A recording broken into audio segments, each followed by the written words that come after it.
You have got some difference makers up front, loaded with all those skill players, and just a confidence that you can do whatever you need to do to take apart that defense on the other side.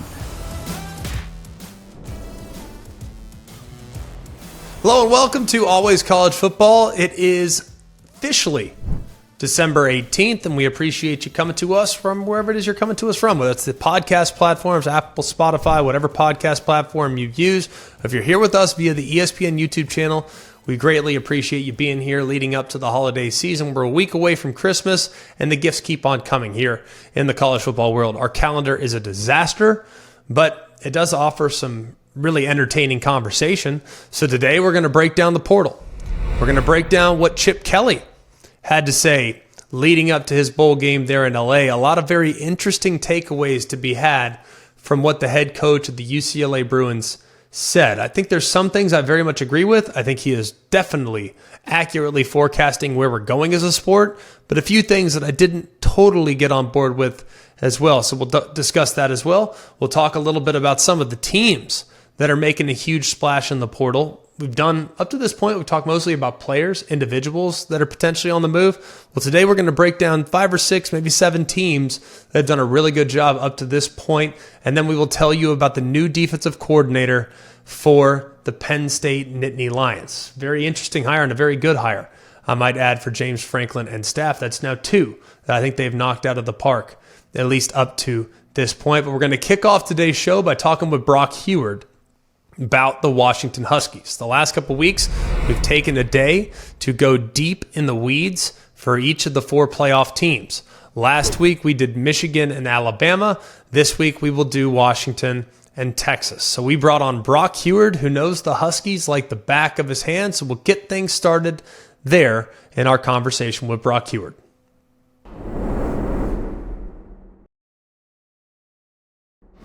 All right, fired up to have Brock Huard on the show. I've long been an admirer of Brock, all of his work, not just on television, those of you that see him working alongside Jason Benetti, but also does a great job there in Seattle doing radio as well. So, Brock, we appreciate a couple of minutes, man. What's going on? Yeah, you got it, Greg. Good times in Seattle. Well, at least for one team. Seahawks are struggling. Mariners are spending no money. You know, some other Kraken are terrible. But, yeah, the Huskies. How about them Huskies, man? 13-0. Greatest year that I could ever remember. Certainly the national title year. They were 12-0, the 12th against Michigan in the Rose Bowl. So some uncharted waters, man. Just a phenomenal season for Kalen and Penix and crew. Well, it only takes one, right? As a long-suffering Dallas sports fan, like if we had one good team, we were in pretty good shape. But those days, even one good team was asking for an awful lot when SMU and TCU were terrible. So it happens. It's all good. But, buddy, we appreciate it. I know you know this team like the back of your hand, and we've been going down and just kind of breaking down each of the playoff teams and kind of doing a deeper dive. Not saying that I need you to go through and do the pronunciation guide with me or anything. But let's kind of start off the top, and we'll start with Washington's offense. The one thing that stood out to me, and I feel like you will probably see it comparably because I think we see it kind of the same way. I'm amazed at how much people are kind of assuming that this is just, they'll just throw it all over the yard. Throw it all over the yard. I think there's more to it than that because of how Dylan Johnson came on at season's end and how they progressively got just a little bit more balanced. Not that they're ever going to be 50-50, but they got a little more balance in showing you that they can run the football. So we'll start there, just philosophy. Yeah. How much of their offense is based on what they do through the year and how much of it's based on what they do on the ground? Yeah, I think the philosophy, Greg, and you and Sean are going to have just an awesome game to call. I mean, both of these playoff games are just going to be phenomenal. But I think the philosophy, like any great system, like Sark's at Texas and in Michigan and all 4 teams that are left, is to have balance. And everybody can define that a little bit differently. But to me, balance, and this is probably going back to my years with Peyton in Indianapolis, is we take whatever the defense is going to give us, and whatever numbers are favorable, we're going to take advantage of them. And they've got the opportunity to do it. These are two teams in Texas and Washington that shift in motion as much as anybody. I think at the end of the year, Washington was right around 5th in the country when it comes to that pre-snap movement. And so it's not just what, I experienced in Indy with Peyton, which was 2 formations and very, very clear and very, it would declare numbers in the box very simply. They do it through bunch and motion and shift and show one formation and get to another and make sure, they get what they want, man, zone, numbers, run, pass. So they really, I think, strive for that balance to just take whatever the defense is going to give them, Greg, and have an experienced group, a lot of veterans, a lot of leadership to be able to do it. And yes, if those teams are going to play shell defense, if they're going to play too high, then Dylan Johnson's going to run for 1,000 yards. I went back and looked at the numbers in November through that brutal gauntlet, playing ranked teams, playing Utah, playing Oregon State, playing a rival in Wazoo, just down the stretch. In the month of November, they averaged 5 yards a carry. And you average 5 yards a carry, you're top 20 in the country. So the overall seasonal stats don't look like that. Dylan Johnson wasn't right till about mid-season or so. A knee injury, just never. I don't think, they said it, so I can say it. They didn't anticipate it was going to be as big a deal through camp as it ended up being. It took him longer to get right, but when he did, and with some of the boys up front and with some of their multiple tight ends, they can do a lot of different things, take what the defense gives you, and when it meant run in November, they were able to do that, run their way to an unblemished record. It's funny that you say that because, he was brought in to be a complimentary piece. Cam Davis was, right? Yeah. That was the guy. Hey, Cam Davis is going to be the guy. And then you get a little of Dylan Johnson. He's going to be kind of the bruiser. So I think he just got, like you said, I had the same stat. 5 yards per carry against Arizona, Oregon, USC, Utah, Oregon State, and Oregon in the second go-round. The only time he didn't average more than 5 yards per carry was against Utah, and I think that was his most impressive running performance. Like, that dude ran through so many tackles in that game. Yeah. And I know the numbers, you look at 104 on 23 carries, like how hard is that? But when you watch the runs, it was really impressive, and I'm sure you probably felt the exact same way. And you mentioned it there briefly in passing because everyone talks about, like you and I could talk about Penix for an hour, but guess what? Everyone else in college football is doing the exact same thing. I'm more impressed with the depth of their receiving core and their tight ends in particular. I think Westover's really good. I think Devin Culp's had plenty of moments where he stepped up at times this year. Josh Cuevas had the big play against Arizona. Like, there are guys in that tight end group that are really, I think, underappreciated nationally, and that gives them a little more versatility than some might imagine. So I don't know what your thoughts are on that position group as a whole. No, I would totally agree. And once again, that is playing to, whatever we have an opportunity to take advantage of, what can we do well? I had texted Kalen after the Oregon win, and he just dropped so much credit on his staff, both defensively and offensively, for the plan they put together. And they were going to wear down Oregon, and they were going to run those guys. And Oregon has more length and size and as much as anybody they would see in this playoff, save for maybe some of the bulk of Texas. But you saw in that game, let's get them running. Let's run a lot of our horizontal and our bubbles, and we get these guys, and they just wore them down, and then the run came along with it. So, when you have 3 tight ends that you're comfortable with, when you've got 4 or 5 receivers you're comfortable with, when you got a couple backs you're comfortable with, when you got a 6th-year signal caller that's seen everything in his career and can get to whatever they need to get to within the volume of their playbook, they're comfortable. And then some of the secret sauce, Greg, and you'll get to this, I'm sure, as you prep and watch film and study, you're going to see Troy Fautanu, their left tackle, and he'll project to be a guard at the next level because he's not long enough for the NFL. But Jake Dickert, the coach at Wazoo, said leading up to that game, this dude's the best lineman I've ever seen on film.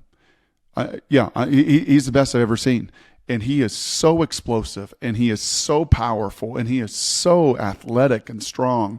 Their center, second team all-conference, is one of the lightest centers at a 275 against Tavondre. He's going to be giving up nearly 100 pounds, but the guy moves, and he knows what he is, and he knows what he isn't. And the right tackle is going to be an NFL guy, too, in Rosengarten. So you have got some difference makers up front, loaded with all those skill players, and just a confidence that you can do whatever you need to do to take apart that defense on the other side. You've been on teams, you've covered teams that have been in that kind of mode that, hey, man, whatever you can do, you can't stop us because we've got all this weaponry and all this scheme and all this belief in our personnel to really get after whatever you want to try to do defensively. I do think that's another part of their team that is so vastly underrated.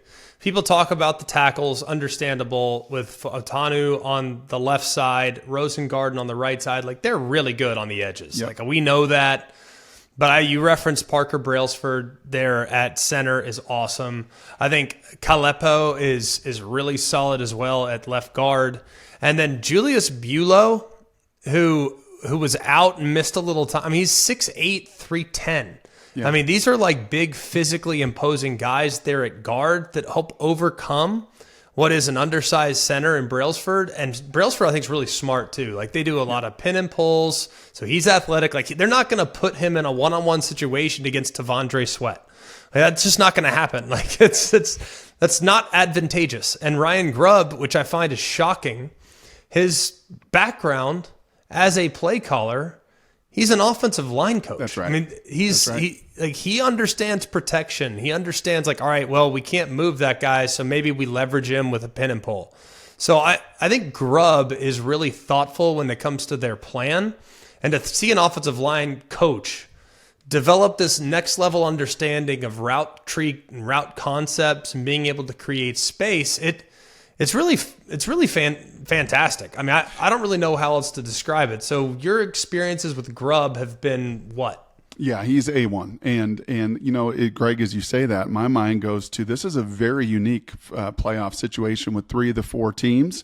And here's how.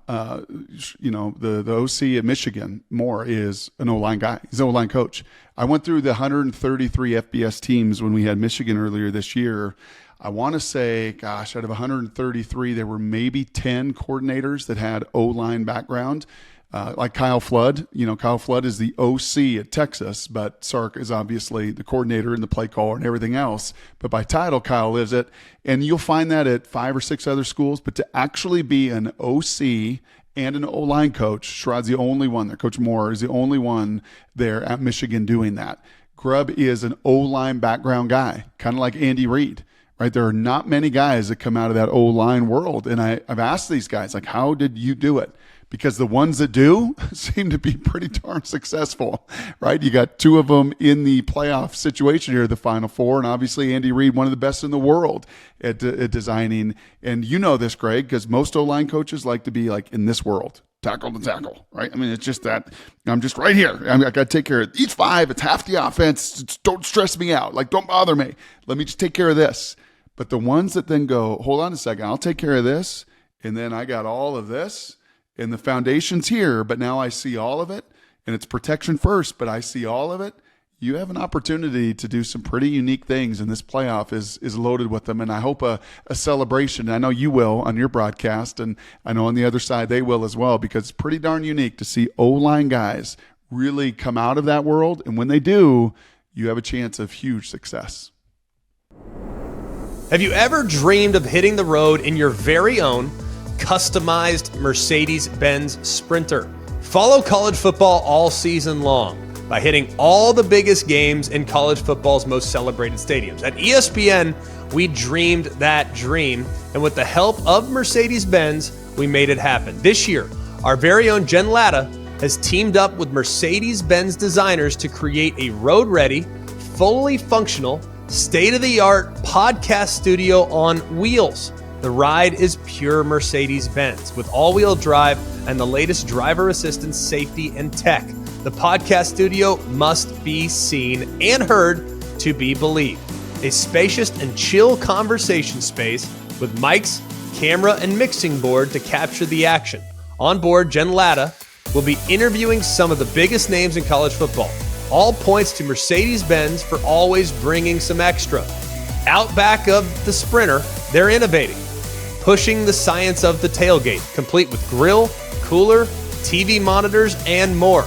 This is #VanLife meets the fan life. To get an inside look to this one-of-a-kind, blow-your-mind collaboration came together, visit mbvans.com/sprinterlabs.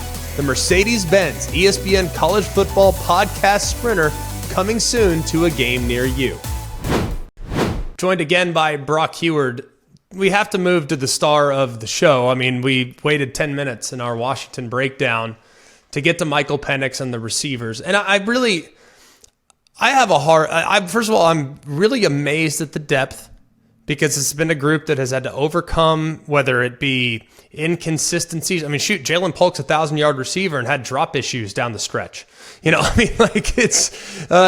been without Jalen McMillan, who I think in some publications was a preseason all-conference contender for sure, and potentially maybe even some publications preseason All-American, and yet they've been able to overcome some of the challenges of guys being in and out of the lineup and guys maybe that were banged up, and yet the passing attack hasn't skipped a beat. What does that say about Rome Odunze? What does that say about the rest of the guys in that room?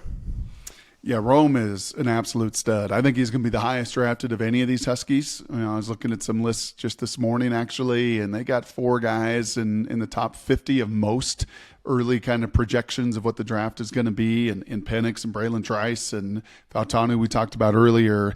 And then Rome's going to be the first one picked. He's just different, Greg. I mean, he is 6'3". When you see him in person, I mean, he is a legit 6'3". This isn't a get to the combine and be 6'1". I mean, he's 6'3". He's 218 pounds. He was a 10-6 100-meter guy, state player of the year out of Nevada there at Bishop Gorman Powerhouse School.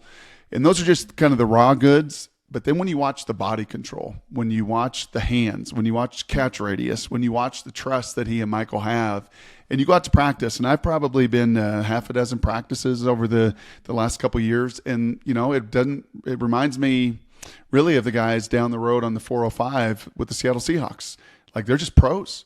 Like, that just looks like Tyler Lockett and DK Metcalf and those guys going to work. Like, if you didn't know the difference, right, if you just kind of flew in and you went and watched those guys practice at the Seahawks facility and watched those Husky receivers practice, you'd be like, yeah, same level.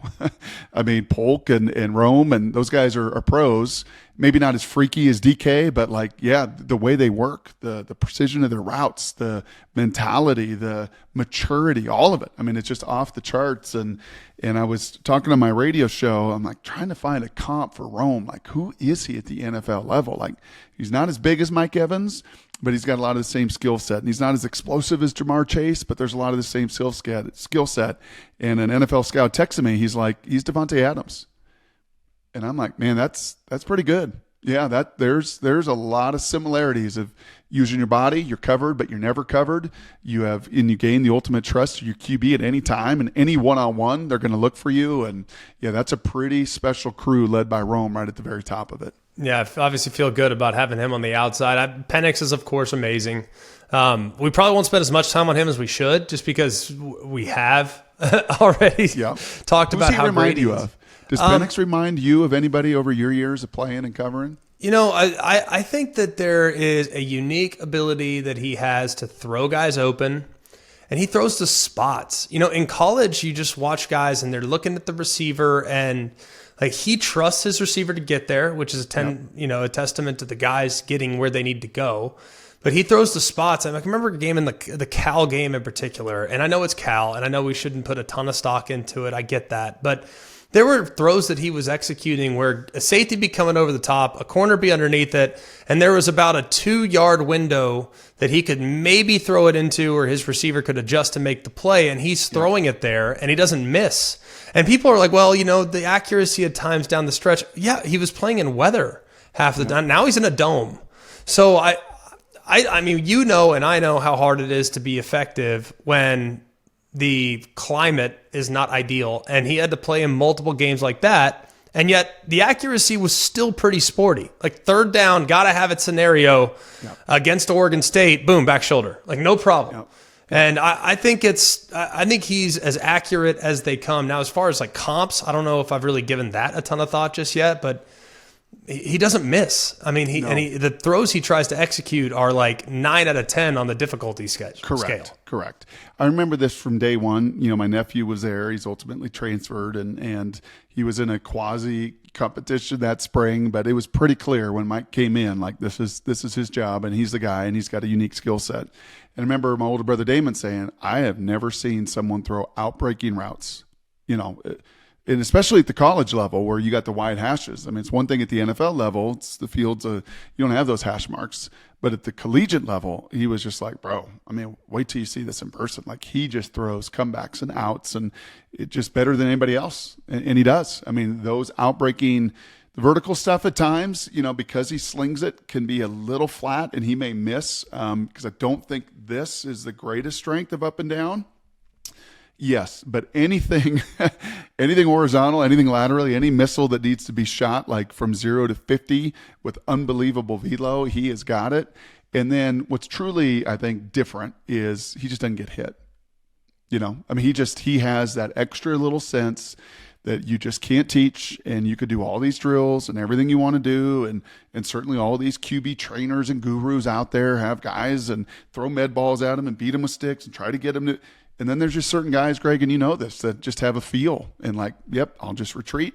The extra guy's coming, I'll get it out. I mean, he was sacked 11 times in 13 games.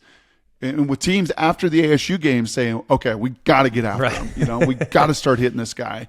But he just has a pretty sixth sense about that. I think it's one of his greatest gifts that doesn't get talked about. And he knows how to protect himself after getting beat up so early in his career at Indiana. Moving to the defense, I think it's an underrated group. I know their numbers are bad. They feel better than they are, though. Like when you watch them, it's like, okay, they're not a bad group at all. And then you look at the numbers, like, good Lord, really? It's like I don't really understand it because I look at Jabbar Muhammad, for instance, on the outside. Like, I think he's a good cover guy. Mm-hmm. Like, I know they're going to play quarters. I know they're going to play some zone, but like he's a pretty good cover guy. I think the safeties at times a little up and down, but they've had guys that have been hurt. That's like right. Vince Nunley's been out quite a bit. Asa Turner's been out forever. Fabiculanen's been out for a little bit. I mean, guys have been banged up, so they've almost had to plug and play at times. So I feel like that group is vastly underrated when they're at full strength. And then Elijah Jackson, on the other hand, okay, sure, there's been some ups and downs with the young players to be expected. But I think the secondary, and they're obviously got to be good against Texas, a really good passing attack. But I think they're better than what people realize. Would you get the same sense? Yeah, they kind of remind me of the Chiefs defense at times. And Chiefs are a little better in totality this year because the offense has been down. But over the last few years where it's been like, they're not great. Their numbers aren't great, but man, Chris Jones, a difference maker. Yeah. Right. And Frank Clark was a difference maker. And they just seem to come up with a sack or a takeaway, or they're just pretty sound and they know their scheme really well. Braylon Trice is phenomenal. He's going to be a first round pick. He's incredible. He's unbelievable. Like his motor never, ever, ever, ever, ever stops. ZTF on the other side had come off an injury. He lost his father. He lost some weight. I think he will benefit from this month of getting, as healthy mentally, physically, emotionally as he can get. And those two are a little different. They've got a kid, and his name is escaping me right now, Greg, but he was out all year because of the transfer rule from Sioux Falls. Durfee. Zach Durfee. When I was out of practice, I was watching the scout team, and this dude was giving Roger and Fautanu like the business. And I said to Kayla, "Who is that guy?" He's like, "Bro, this dude is different now. I mean, we could have used him immensely this year." Yeah. So you talk about like this pickup out of nowhere that is going to be available for the bowl game, and then Tuli Nasanoa in the middle is kind of their Chris Jones, right? I looked at one point, Greg. And this was, I think, before the Apple Cup. He had something like in his career 17 tackles for loss. Mm-hmm. Every other interior D lineman for the whole team added up to 12.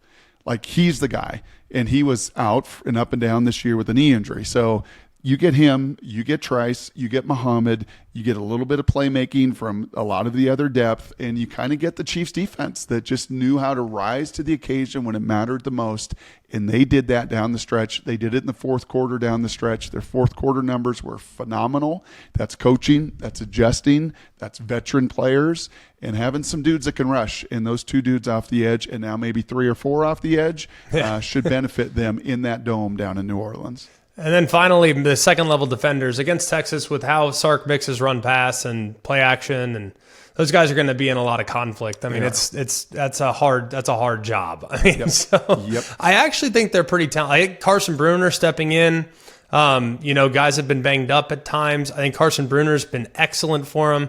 Yula Fashio's been good for a couple years now when he's been available. And then Tupu Tala, I think he's a good player. I think they have good linebackers, but I do think that is an area where I'd be a little concerned if I were a Husky fan, just knowing how much Sark can throw at you. So how do they manage that position knowing that there could be some challenges? No, I think it will be. And last year, I think in the Alamo Bowl, didn't Quinn throw for almost 370 yards? He was able to get the ball out and spit it out. And that RPO game is dangerous, and that run game and their mix and their O-line. This is probably going to be a game in the 30s. I would be surprised if it's not. I think both offenses will be able to score. I think the environment will be phenomenal. I think conditioning for both will play a role. When I watched Greg, and I know you watch at Alamo Bowl, and you'll probably watch it a bunch leading up to the Sugar Bowl, you saw both teams get a little gassed. You saw the big guys on both sides of the line of scrimmage because both these defenses are going to say, okay, put together 10 or 12. We're not going to give you 1 or 2. Go ahead, put together. Here's 6, here's 4, here's 7, here's 6, here's 7. And you started to see that in last year's game, and you saw the big guys barely in and out of their stances at times. So that will be certainly something I will be watching for. That second level is not tremendously long. That's where the Georgias and the Bamas and the elite teams that have length at 6'3" and, 245 at linebacker, where Michigan's got some of that size and length. Washington doesn't have that at the second level. Therefore, I think it will be a little bit challenged. And, I think you and Sean, man, are up and set for one heck of a matchup on both sides. Yeah, we're on the same page, man. I think the Rose Bowl is going to be amazing. It's the Rose Bowl with Texas and Alabama. Or, excuse me, it's the Rose Bowl with Alabama and Michigan. People will watch. No doubt. I do think that. But it might be in the teens. I mean, that might be 20-17. It might be 9-6. I mean, who's selling? It could be. But this one, I think, between Texas and Washington, the matchup's fascinating. And I couldn't think of anyone better to help break us down, man. I appreciate you, Brock. Thanks, brother. You got it, Greg. Anytime, man. Have a blast. Hey, college football fans, I'm going to let you in on a little secret that will help you win game days this season. Eckrich smoked sausage. You're probably asking yourself, Greg, could it be that easy? Absolutely it is. Eckrich smoked sausage is crafted with a perfect medley of spices for a truly rich, savory taste. They are delicious all by themselves or in any recipe you can dream up. If the word recipe sounds like a lot of work, don't worry. Visit Eckrich.com for dozens of simple, mouth-watering recipes, making your tailgate prep a stress-free event. So there you go. Eckrich smoked sausage is the secret to winning game days. You can thank me later. Visit Eckrich.com for more. Chip Kelly, while their team was victorious on Saturday night, most of the news coming from the bowl games played on the opening day of bowl season is actually coming from the post-game press conference from Chip Kelly himself. I've long been an admirer of Chip Kelly. I think he's smart. I think he's cerebral. I think he's been around a long time, and he has seen the game evolve. He's also spent time at the FCS level. He's spent time in the NFL, and he's had not one but 2 very successful runs in the Pac-12 at both Oregon and at UCLA. So I think he is uniquely positioned to comment on the world of college football. Let's take a listen to what he had to say after the game on Saturday. I think we need to have a conference commissioner. I think football should be separate from the other sports. Just the fact that our school is leaving to go to the Big Ten in football, our softball team should be playing Arizona in softball. Our basketball team should be playing Arizona in basketball. But because football left, and they're saying, well, how do you do that? Well, Notre Dame's independent in football, and they're in a conference and everything else. I think we should all be independent in football. And you can have a 64-team conference that's in the Power 5, and you can have a 64-team conference in the Group of 5. And we separate it, and we play each other. You can have the West Coast teams, and then every year we play 7 games against the West Coast teams, and then we play the East. So we play Syracuse, Boston College, Pitt, West Virginia, Virginia. Then the next year you play against the South while you still play your 7 teams. You can play a 7-game schedule. You can play 4 against another conference, another division opponent, and you can always play against one Mountain West team every year so that we can still keep those rivalries going. Not that I've really thought about this. Not that I've a lot of spent time on this.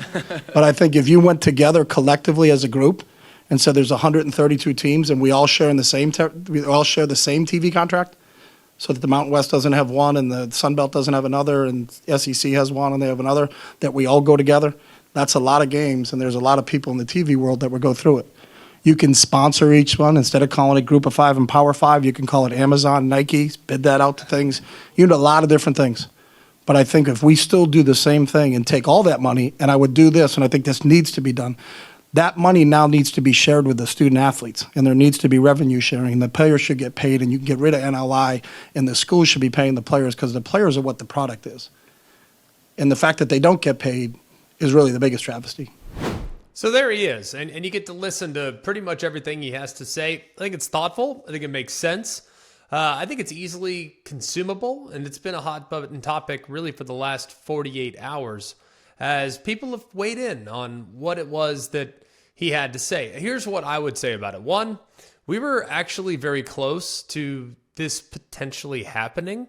Prior to realignment, there were some schools that were a little frustrated with their current circumstances. And there was, I think, amongst people that are in the know, there was maybe a little momentum being created for Texas and potentially Oklahoma, USC, and UCLA, those being the four first to move.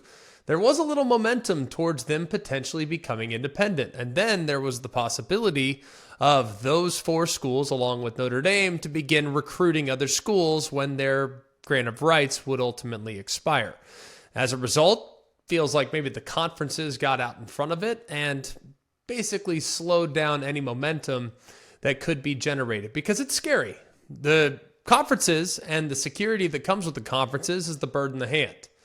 The possibility of going independent, that's the bird in the bush. It might be beneficial to be independent, but scheduling might become more difficult. You could very easily get locked out. Notre Dame's just fortunate because they have an agreement with the ACC for their scheduling, and they also are a very desirable product. Let's be real. With all due respect to fill-in-the-blank university, not everyone moves the needle like Notre Dame. If Iowa State, for example, were to go independent and maybe put together their own television deal, it wouldn't be anywhere near what Notre Dame's television model would be. No disrespect to Iowa State, it's just the reality of the size and scope of Notre Dame's reach. So independence was a possibility at one point. Now, when we talk about the idea of putting together 64 teams in the P5, 64 teams in the G5, and then you maintain regionality, one thing I would say about that is we're kind of already moving in that direction. I mean, you see 18, 16, 14 teams in specific leagues. That, to me, is already the direction that we're going. And I don't get the sense, at least at this point, I don't get the sense that Tony Petitti in the Big Ten, I don't get the sense that Greg Sankey in the SEC are wanting to relinquish power in favor of the greater good. Why would they? They're already in complete control of some of the biggest brands in the sport. They are going to do whatever it takes for those 14, 16, 18 schools under their umbrella to be as profitable as it may be.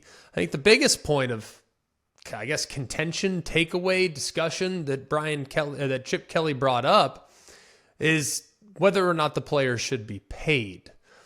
I totally think that we're moving in that direction as well. Whether it's revenue sharing, collective bargaining, that's going to happen. It's just a matter of whether it happens 2 years from now, 5 years from now, 10 years from now. Whenever that day comes, it will happen. But the problem is, and as someone that is a member of the NFLPA, as someone that played professionally, I know that in 2011, when we had a lockout, the players broke immediately. Why? Because the union wasn't very strong. And the NFL owners got exactly what they wanted. That was with millionaires. Imagine doing it with 18 to 22-year-old kids. If you think that those guys are going to be able to collectively bargain against universities, I'm just going to tell you, I don't feel real strongly about that working out real well for the players. I'm just telling you. As someone that lived it, as someone whose career was in some ways defined by it, it won't happen. This is not the NBA PA where there's only 400 players, 300 players, 200 players, or whatever in the world that are doing what they do. This isn't the NFL where it's 16 to 1,700 players. We're talking about tens of thousands of players playing college football that are going to collectively bargain. I don't think it's going to work out very well, just being honest. And the other thing I'd say, people say, well, it's not a lot of money. Let's say, for instance, and Josh Pate used this number the other day when he was talking about this as well. He said, what if they paid every player $50,000? Well, over the course of an 85 scholarship players, that would only be, $4 million or so. Sure, yes, that while that's accurate, these guys now are in an event in which if they put their name in the portal, they can leverage and essentially hold out to make as much money as other teams are willing to pay. Is the model broken? Absolutely. Is it going to get fixed? No, because if I were a player, why would I want it to get fixed? Right now, everything about college football is working in favor of the player. There is absolutely nothing that is working in favor of the coach, and there is nothing that is working in favor of the university. The players are in a pay-for-play situation where they can leverage their own school on an annual basis for more money, or in the event in which another place gives them more money, for a new opportunity. If I'm a player, I don't want to collectively bargain. If I'm a player, I don't want anything to change. Because right now I can do whatever I want without anything that could potentially come away from it. Now, is there risk? Sure. There's a possibility that when Kyle McCord leaves a starting role at Ohio State, that he ends up in the portal, and what if nobody takes him? I think it's unlikely, but what if nobody takes him? Or what if his circumstances are nowhere near as good as the pasture that is green, the one that he leaves? That's a possibility, and you run the risk. But at the same time, all the players, I think for the most part, are benefiting from this. There are several players that are getting paid tons of money. And probably, let's be honest, is the school getting a lot of return? Probably not. But at least they have a chance. If you have a quarterback a la Dylan Gabriel, you have a chance.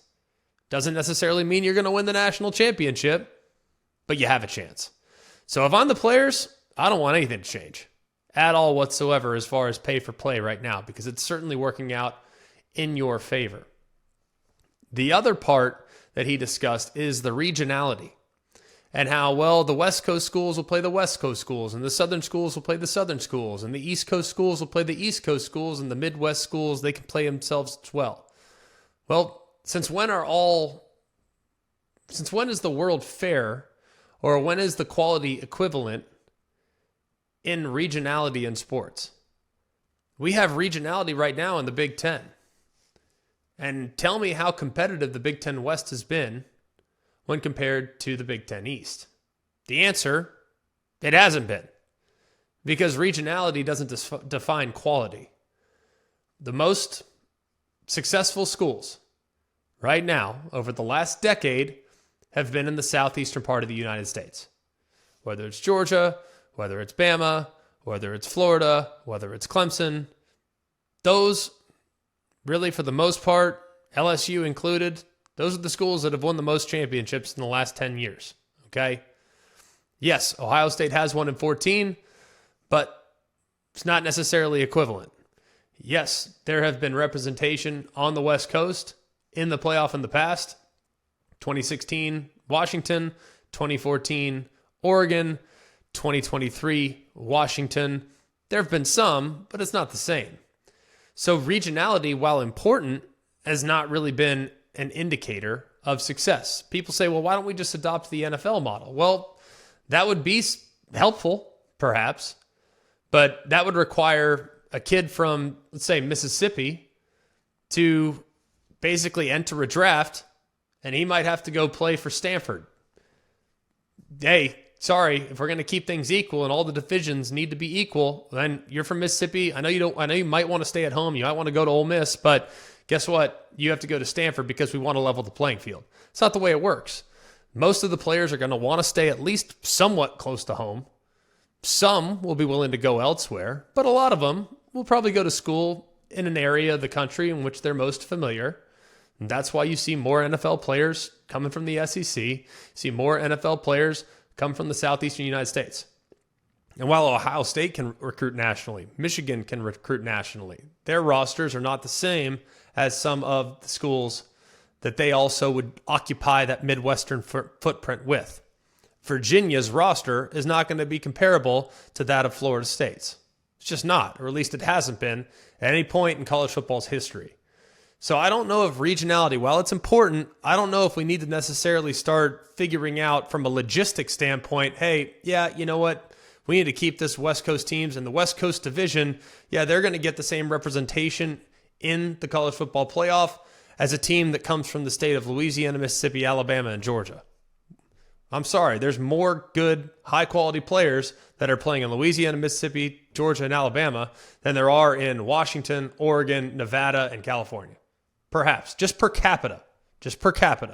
So I don't think regionality is something that we need to use, but I do think we are full speed ahead towards someday having one college football, I guess you could call it league. And it's going to be the best 64, 60, 55, 50. The most competitive teams will break away. It's going to happen. I can't tell you when, but I would imagine it'll probably be in the next 10 to 15 years. And we will resemble a model that is extremely comparable to what we see in the NFL, to where the NFL is the granddaddy of them all, and you'll have 50 or so, 60 or so, maybe 65, perhaps even 70 schools that are vying for the top prize. And everyone else will be relegated to a division that is lower. It's not fun to talk about. Doesn't make me feel good because there's plenty of G5 teams that I love, but they do not have the resources to compete with the teams that might ultimately start paying their players in an effort to curb some of the behavior that's going on in NIL. Every college football season, Goodyear knows the importance of winning on the road. The road will always demand confidence, the confidence to handle whatever the journey brings and to perform under tough conditions. And just like the players and the fans of college football, Goodyear is ready. Are you ready for the road? Visit Goodyear.com to find the right Goodyear tires for whatever road you're on this season. Goodyear, more driven. Little portal update. Felt like it was appropriate now that guys are committing and we're starting to get a little more clarity of what the portal might look like this year. Some notable attractions. Up to this point, we've mostly done quarterbacks, but now we're going to take a little bit of a step forward towards more team-oriented assessments of how some teams have done. We're going to start with Syracuse because they have made maybe the biggest splash so far with their addition of Kyle McCord. They also have a new coach in the former defensive back coach from Georgia, Fran Brown's taken over at Syracuse, and he was brought in because he's a great recruiter. Well, starting to come to fruition for the Orange, at least at the moment. Kyle McCord has officially committed on Sunday, just a day or two ago. He just committed to Syracuse. You leave the starting job at Ohio State to go become the starting quarterback at Syracuse. I'm not sure what world we're living in, but it's an important move nonetheless, because I think that when Fran Brown was hired on November 28th, people felt like it might become more desirable for recruits. The staff, I think, is doing a pretty dang good job on the recruiting trail already. It's not really at this point, not real clear exactly how many guys they're going to bring in the portal. Right now, they've had just 4 guys commit in the portal, but they're in the lead, according to a couple publications, for a few others. They do have to fill a couple of significant voids. They lost 14 to the portal when this coaching change went down to begin with. So it does feel like there's a few guys that are going to be making their move to Western New York there, Central New York. I know I always get that confused. Is it Central or is it Western? I don't know. But Zede Haynes is transferred from Georgia. Jackson Meeks is transferred from Georgia. And James Hurd was a linebacker.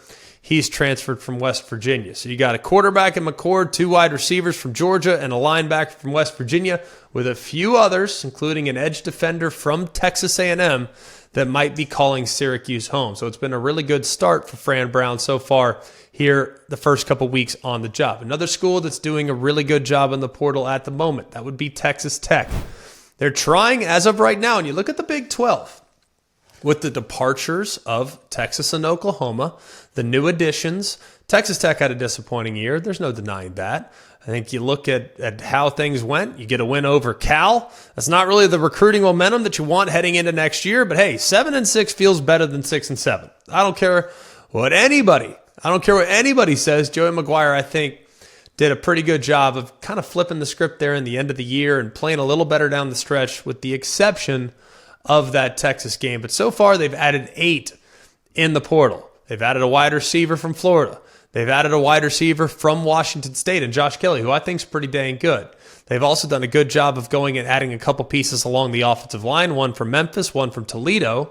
And they've also gone out and got a couple of DBs, which is significant as well, because that group in the back end had some ups and downs for sure. And they really they absolutely had to load up at wide receiver. They lost 6 different receivers to the portal. So getting Josh Kelly from Washington State was significant. Now, he was pretty good this year in the Pac-12. He actually finished 8th in the Pac-12 in receiving yards, had just under 1,000 yards, had 8 touchdowns and 61 catches. He started his career a little before that as Fresno State, so he'll be a 6th-year senior there. And he's also going to be paired with a 5-star recruit in Micah Hudson, as well as Caleb Douglas, the transfer from Florida, who's a really big target. So it, to me, makes a lot of sense that they have gone and tried to find difference makers at the receiver spot, and they've done a really good job of that up to this point. So Texas Tech has done a nice job filling some voids of some recent departures. TCU's also done a nice job as well. They've gone out and added 8 pieces also. 3 weapons, 2 at wide receiver, 1 at tight end, a couple offensive linemen, 4 to be exact, Cade Bennett from San Diego State, Carson Bruno from Louisiana Tech, Bless Harris from Florida State, who'd been around for quite a while at Florida State, now will step in more than likely to a starting role, and Howard Sampson from North Texas. So this was important too. If you look at what happened this past year, to go from a national championship runner-up situation, finishing the season 13-2, Sonny Dykes just burst onto the scene, falling all the way back to 5-7 in second year. Felt like everybody, hey, maybe it's time to press the reset button. And they did a pretty good job in the portal last year. If you actually look and see some of the pieces that they added, there were some guys that were highly sought after in the portal and did a decent job. But now they feel like they needed to go to it yet again. Remember, they have a new defensive coordinator in Andy Avalos, so it's going to be a little bit different with how they might structure their defense from top to bottom. So that could be really beneficial for them as well. They're also in the running for a few other guys that haven't decided just yet, but TCU has been another team that deserves a little credit for how they've handled the portal at this point of the offseason. Colorado maintains its status as one of the top Colorado maintains their status. They have added a quarterback, I might add, that Walter Taylor from Vanderbilt, but they have definitely done a great job in the last couple seasons going out and making sure that they can bring in top-tier personnel in the portal. Remember, Deion's the one that told us that his luggage was Louis. Now he's continuing to show us that that is still the case. A couple quarterbacks that are brought in, one from Vanderbilt and Walter Taylor, one from Kentucky and Destin Wade. Be interesting to see how things shake out. We all know that Shador, at the moment, is at least going to be starting quarterback here in 2024. But they had to find a few more pieces in the portal at wide receiver. Will Shepherd is the main addition there. I'm very excited about what he might do, but they added 2 more in Terrell Timmons from NC State, who can really run, and Cordell Russell from TCU. It'll be interesting to see how they handle it. They also got a tight end in Shaman Mateer from Cincinnati. The big issue, though, for Colorado this offseason and really throughout the season was their offensive line. I mean, offensive line was atrocious. And I know that there were some guys that were ineligible, so hopefully they'll help and maybe be a little bit more physically mature heading into this upcoming season. But to go out and add the pieces along the offensive line that they did is significant. They added 5 along the offensive line. Matthew Bedford from Indiana, Khalil Benson from Indiana, Tyler Johnson from Houston, Justin Mayers from UTEP, and Yakiri Walker from UConn. To add 5 guys up front to at least establish some depth is significant. They've also gone out and said, man, we also weren't very good along the defensive line, so we got to add a couple pieces there. They did, including Quincy Wiggins from LSU, and then at linebacker, they added Keaton Wade from Kentucky and a defensive back from Liberty in Preston Hodge. Now, this is massive for Colorado. If they're going to try to make any inroads moving forward, especially in the Big 12, they got to be better along the line of scrimmage, and they were able to do that. They've gone out, gotten a couple pieces along the offensive line, Myers and Walker in particular. They've combined for 114 career starts and have played more than 8,000 snaps. That's massive for Shedeur Sanders and him to build on what was a really good year one there in Boulder. So I think Colorado has done exactly what they needed to do. They don't need more weapons. They don't need more talent at the skill positions. We know that. They have that. They had that last year, but talent at the skill positions does not translate to success against the top programs in the sport. That's why they struggled when they played against quality competition. But now reinforcements are coming along the offensive line, and that should hopefully help Prime and Shedeur take another step here in year number 2 there in Boulder. Louisville was a massive player in the portal last year, and they look like they're going to continue to be a big player moving forward, and I love the class that they've assembled so far. You go and get Tyler Shuck from Texas Tech. That was massive. When he's healthy, he's a top 20 quarterback in the sport more than likely. All right, he's got a lot of ability, has been around a lot. The problem is he's been banged up quite a bit in his career. They also added a great running back in Donald Chaney from Miami. Now, he most famously this year is remembered for the fumble against Georgia Tech at the end of the game. But if you watch how he played, it was a running back by committee approach at Miami.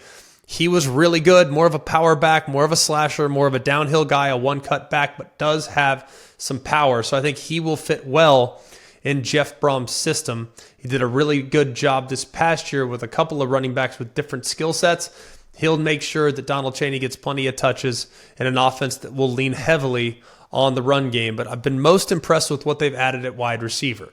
Ja'Cory Brooks at Alabama was a really solid player, just never really found his footing as a top guy. And then Colin Lacey from South Alabama.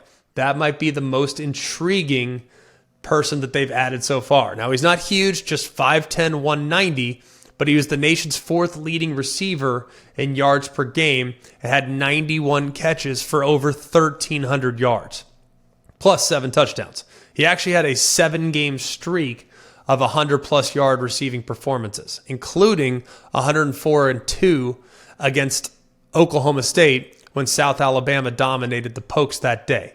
So he's pretty dang good and something to keep in mind. And I referenced Brooks. He was a former 5-star, and in 22, he was the 2nd leading receiver on Alabama's team.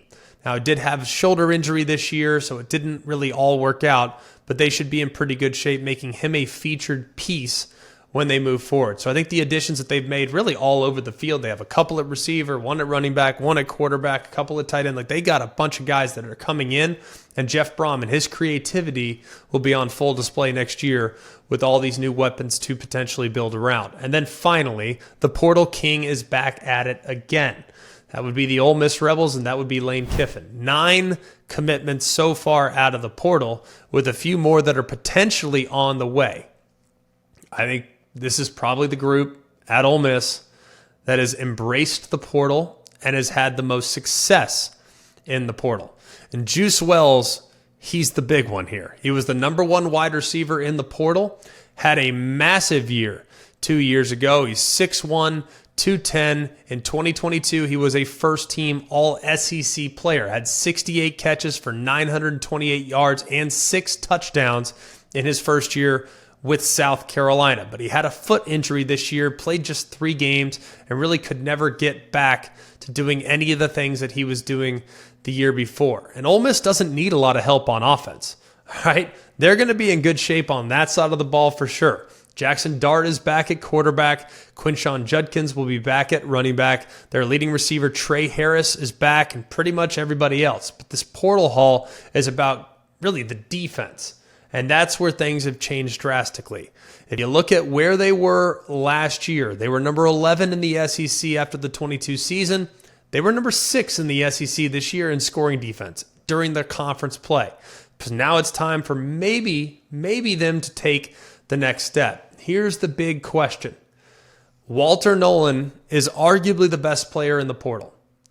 He's formerly of Texas A&M, was really disruptive at times this past year, and it sounds like he is going to be heading to Oxford, Mississippi. Now, we don't know for sure, and it's not a done deal, but this is a guy that in 2022 was the number 2 overall player coming out of high school and has lived up to those expectations the last couple of years. But he's not the only one. They've gone out and added a few other guys along the defensive line that could be playing significant roles for the Rebels next year. Princely Umanmielen, he's got great length off the edge. You have a few others in the front 7 defensively. You have a guy or two in the back end that could immediately contribute. So it'll be very, very interesting to see what Ole Miss does. And then when you take a look, too, at their 2024 schedule, comparing to what they had this past year, you got Oklahoma, Kentucky, Florida, and South Carolina in place of Alabama, A&M, Auburn, and Vanderbilt.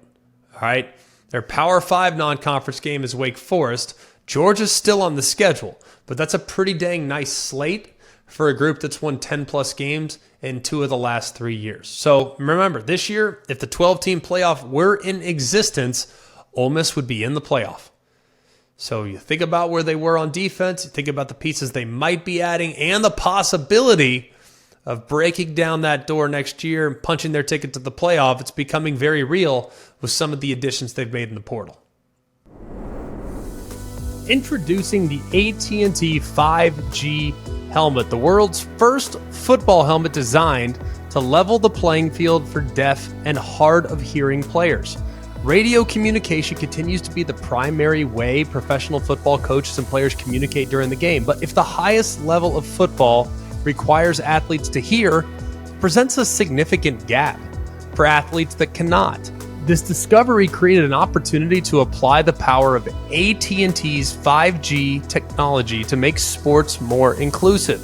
AT&T is a staple of college sports, always exploring ways to use the expertise in connectivity to advance the way coaches, athletes, and fans experience the game. Our collaboration led to the first ever 5G connected helmet. It sends the coach's play call from the device on the sidelines directly to a visual display lens on the helmet, meaning it does not rely on sound or hearing to communicate. So for the first time ever, these players can always get the same information from their coach as their hearing counterparts. The AT&T 5G helmet. AT&T, connecting changes everything. Learn more at AT&T.com/5G helmet. Helmet is not for sale. AT&T is a proud supporter of the Gallaudet Bison. Before we put a bow on the show, a couple of coaching moves that everyone needs to know about. Let's start with Troy. John Summerall left Troy to become the head coach at Tulane, which I think was a great move by Tulane, by the way. I think John Summerall's a really good coach. Gerad Parker now will move as the OC at Notre Dame. He's now going to be the head coach at Troy, so that's an interesting hire. And Marcus Freeman now at Notre Dame will be looking for his 3rd different offensive coordinator in his 3rd year. Not an easy thing to figure out, but I know there's a little bit of a love-hate with Notre Dame fans and Gerad Parker, so maybe they're not too disappointed to see him go. I think he's a good coach. I think he's a solid dude, been around him quite a bit, so I think he'll do nice things at Troy, but I know Notre Dame fans probably aren't going to lose their mind about potentially losing Gerad Parker, their OC from this past season. Another big splash that was made by the Penn State Nittany Lions. Tom Allen, the former head coach at Indiana, has been hired by James Franklin to be his defensive coordinator. Now, this is significant. It's the 2nd coordinator hire of the month. Andy Kotelnicki was hired to replace Mike Yursich on the offense. And if you look at the defense, too, Tom Allen's stepping into a pretty desirable spot. Now, Manny Diaz became the head coach at Duke. Penn State led. They led the FBS in yards per play allowed this year.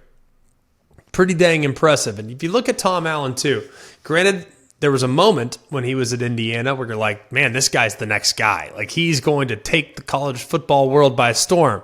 Leo, love each other. I mean, everybody kind of loved Indiana there for a very short period of time, but he's still just 53 years old. And granted, 33 and 49 in his 7 years as the Indiana head coach. It didn't end up the way he wanted it to end up, but he has had some success as a defensive coordinator, both at Indiana and at South Florida prior to that, after spending 3 years on the Ole Miss staff. So he's set to take over a defense that was elevated significantly, thanks in part to what Manny Diaz did, but this will be a little bit different approach. This is not quite, or at least Tom Allen has not been in the past, a guy that's going to just pin their ears back and blitz the house. He does a great job in creating issues for quarterbacks' eyes. They do a good job in disguise, and now he inherits a group that has a lot of talent on all three levels of their defense. So that's going to be a really nice move, I think, for James Franklin. I'll be curious to see how things work out and how they structure the defense there as Tom Allen takes over that side of the ball. That'll do it for us here at Always College Football. Plenty of bowl games to look forward to this week. We will be back later in the week to help break down some of those bowl games that are coming up on Saturday, including one that I will be on the call for. I will explain it a little later in the week as well, but we felt like there were some big picture discussions that needed to be had today before we dove into some of the individual matchups. We will continue breaking down some of the matchups that we'll have in the New Year's Six. We will continue breaking down some of the matchups that we'll have in the college football playoff, and we are set. I'm not going to tease it just yet because things happen and schedules get, a little bit turned around and guys get pulled in different directions, but there is a coach that is leading a program in the college football playoff that will join the show, or at least is scheduled to join the show, and his helmet might be directly behind me. And for those that are not watching on YouTube, their colors are burnt orange and white. I will tell you whether or not he is going to be on the show a little later, but he just might be able to join us later in the week to help break down Texas's season and help break down what they've done up to this point. That'll do it for us here at Always College Football. Continue to ask you to rate the show wherever you get the show on whatever podcast platform you use. Your ratings help us. Doesn't matter what you rate, as long as you rate, that helps the algorithm. So we really, really appreciate all of you that have done that, especially in the last couple of weeks. We also encourage you to subscribe to the podcast wherever you get your podcasts. So that'd be awesome as well. So we appreciate all that you guys do for us, and we promise that we will continue to deliver great college football discussion every single time we release an episode. For all of us here, for Jack, Jake, Mark, the other Jack, I'm Greg. We hope you have a wonderful day, and remember, it's always college football. Hey guys, it's Greg McElroy. Thanks for watching Always College Football. Make sure you like, rate, and subscribe to ESPN's YouTube channel and wherever you listen to your podcast.